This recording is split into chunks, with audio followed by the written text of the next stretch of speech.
I think one reason why all Christians should have some level of engagement with church history is that this is a part of our spiritual family. These are our brothers and sisters in the faith who have done so much that without which it's hard to even know what our Christian faith would look like. I mean, just think of the fact that we can very easily access the Bible in so many different translations within our own English language. That is an act of suffering and sacrifice that others have made.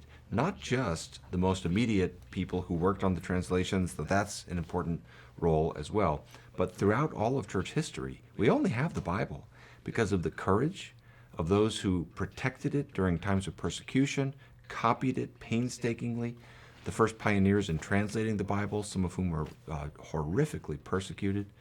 So it would be a real failure of gratitude to not have some awareness in your heart of how much you're benefiting from church history without even realizing it. And just as we would never want to say, well, I know that there are Christians in that other place, but they're not important to me. We don't want to say that about another time, because these are our brothers and sisters in Christ. One of the special benefits, though, I think, to studying church history is that it can help expose the blind spots in our own culture.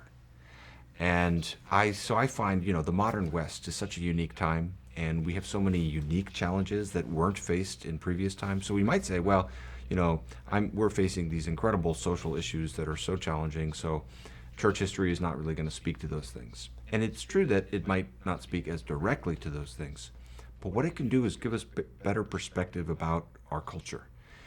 Just to share one way this worked out in my own life, I remember one of the top objections to the gospel in our culture is, how can a loving God send people to hell? People really struggle with the idea of divine judgment.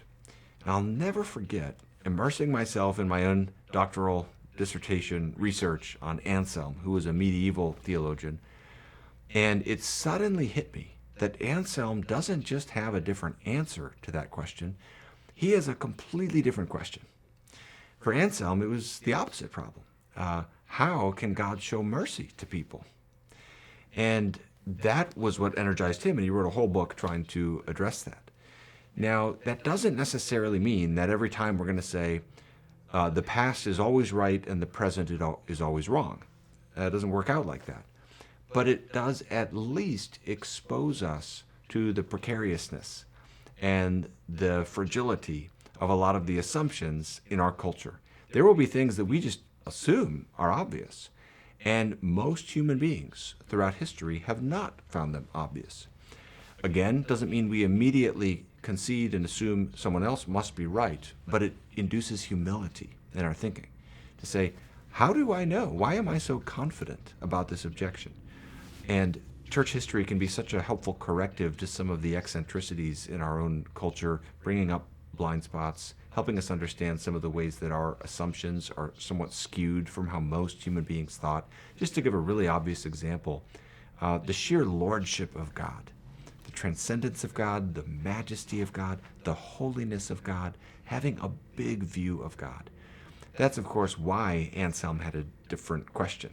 He started his theology with God, and then he built outward from God to other areas like human questions.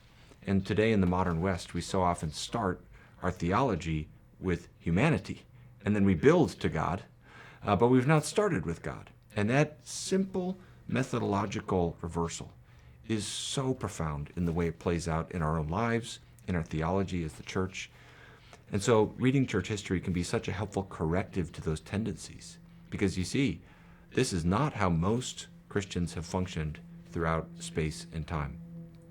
So I'm thankful to be a student of church history. I would encourage everyone to at least make some efforts. I really do appreciate that this can look different for different Christians. Not everyone loves reading, and that's okay. But some basic steps can help all of us. Some of the books I love to encourage people to consider are John Bunyan's Pilgrim's Progress. This is such a classic, and it's a great way to get into the Puritans a little bit. Most people won't find it too hard to read. You can find copies that have updated language, and it's just such an edifying book, helping us understand the nature of the Christian life. I also love to encourage people to read the early church fathers, and in particular, I love to recommend Athanasius, who was an early Christian in the 4th century, who is famous for being a defender of the deity of Christ and stood against a lot of pressure. But he also wrote a work of atonement that is so helpful for us to understand how is it that Jesus' death makes us right with God. And this book, On the Incarnation, is the title, is not super lengthy.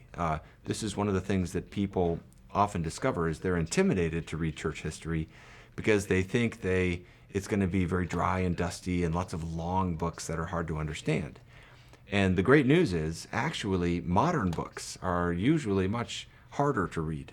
Historic texts are often shorter, they're often more vivid, they're often written for catechesis, which means teaching, and so they're often much easier to get into. Reading Athanasius' On the Incarnation can be read in one afternoon.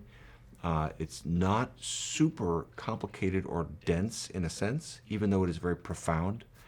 And so I think a lot of modern Christians will be delighted to discover reading church history is not only edifying, but it's actually a lot easier than I expected that it would be.